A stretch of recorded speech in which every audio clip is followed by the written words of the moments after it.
So I think that so much of our spiritual life is learning to trust God and learning to let go. And this can be a really hard lesson, but it's something that's extremely important.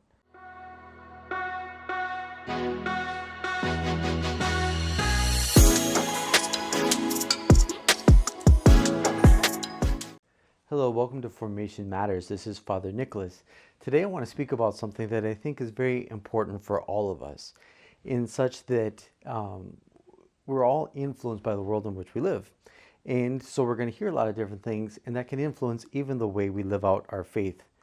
And something that is kind of in vogue today, and I think that affects a lot of us in a negative way, is the law of attraction. Or we might have heard about this as manifesting, or having the universe kind of come together in order to give us what we want. And this is obviously something very attractive to us. Why is this so attractive? Well, I think that all of us want to have a sense of control. And so whenever we feel out of control, we feel lost, we feel nervous, we feel anxious. And actually, I think this is the part of the source of so much anxiety and depression nowadays, is the fact that there's this sense of a need for control and a sense of a total lack of control. And so when we hear about something like the law of attraction or manifestation, well, then we think that we're able to get control of things once again. Now, this is nothing new. This is something as old as time. This is basically another form of magic, or in more recent times, it's been called New Age. This idea that we as humans can control the supernatural, that which is beyond our own understanding.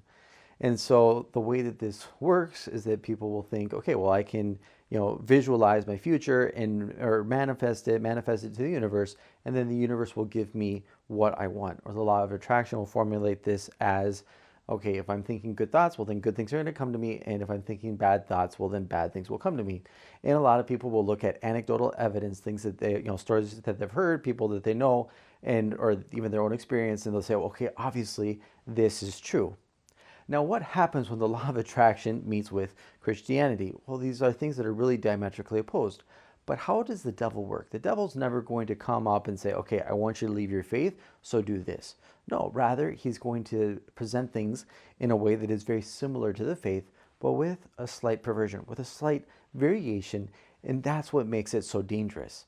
Because a lot of people, and I've had conversations with people, and they think, okay, well, this is basically just another form of praying. And it's not. And why is it not just another form of praying? Well, here I think we can be helped by something by St. Augustine, one of the great doctors of the church, a father of the church, and somebody who thought about so many different things. And another way that we can see that none of these problems are really that new. And one of the things that he said, speaking about God, si comprenderis, non est Deus. If you understand him, it's not God. If you fully comprehend, if you grasp everything, it's not God. Why? Because God is greater than our mind. So I think that part of the problem of the law of attraction in relation to Christianity, in relation to Catholicism, is that it's the story of a shrinking God. And this reflects so much of what we're experiencing in our own world. The idea that we can make God fit in a box. This is the idea that I can change the concept of God so that he fits into my own expectations, my own desires, my own wishes. And so this will take a lot of different forms, right? But it's always an expression of this hope to control God. And magic, what is magic essentially? Now, I'm not talking about a magic trick, which is basically the science of illusion. But when we're speaking about magic, well, then it's man, humankind, trying to affect the supernatural through some ritual, through some rite, through some magic charm, whatever it might be. And we have to be careful with this because it can be very insidious, and it's very different from a Christian attitude. So what is the Christian attitude? Well, the Christian attitude is that we are sons and daughters of a loving Father, of a loving God who wants to give us what is good for us. But it's not always going to be what we like.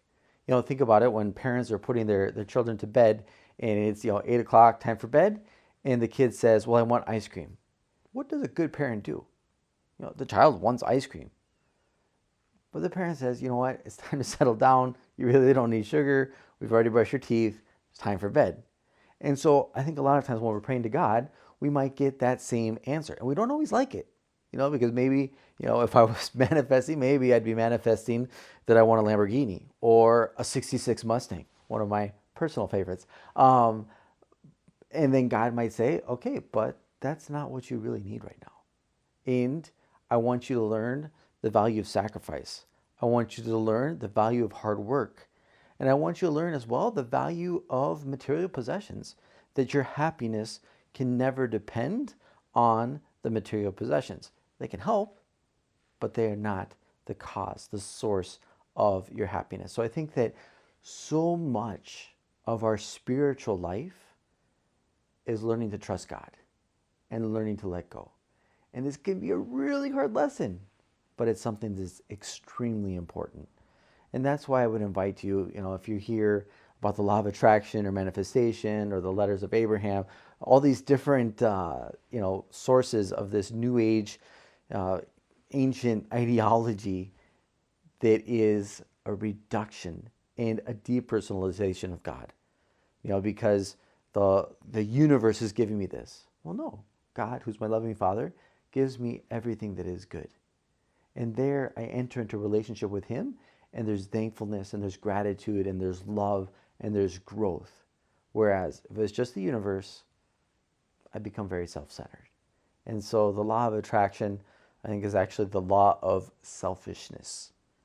And it's something terrible and something antithetical to the gospel. So don't let yourself get sucked in, but rather grow in your relationship with Christ, love Him above everything else, and know that God is your loving Father who will only give you what is good. God bless.